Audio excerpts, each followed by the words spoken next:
முழுமுதற் கடவுளான நம்மளுடைய விநாயகருக்கு விநாயகர் சதுர்த்தி அன்று அவருக்கு பிடிச்ச பழ வகைகள், கொழுக்கட்டை, சுண்டல் இதெல்லாம் வச்சு ஒரு பெரிய படையல் போட்டு அவருக்கு சிறப்பான பூஜை பண்ணி முடிச்சாச்சு. தொடர்ந்து 3 நாட்கள் வீட்டில் விநாயகர் இருக்கிறதுனால 3 வேளையும் நெய்வேத்தியமா ஏதாவது ஒன்று செஞ்சு படைக்கணும்.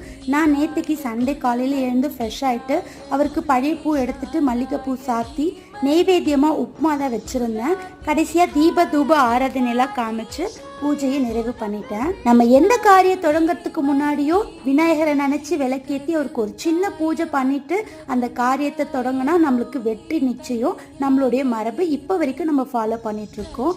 கொஞ்சம் வெளியே போகிற வேலை இருந்தது. ஈவினிங் மேலே ரிட்டர்ன் வரப்போ பார்த்தீங்கன்னா விநாயகர் ஊர்வலம் இருந்தது. இங்கெல்லாம் பார்த்தீங்கன்னா செகண்ட் டேவே விநாயகர் எடுத்துகிட்டு போய் கரைச்சிடுறாங்க. உங்கள் ஊரில் எப்படின்ட்டு கண்டிப்பாக கமெண்ட்ஸில் சொல்லுங்கள். ஸோ இந்த வீடியோ பிடிச்சிருந்தா ப்ளீஸ் லைக் பண்ணி நம்மளோட சேனலை சப்போர்ட் பண்ணுங்கள். தேங்க்ஸ் ஃபார் வாட்சிங். பாய்.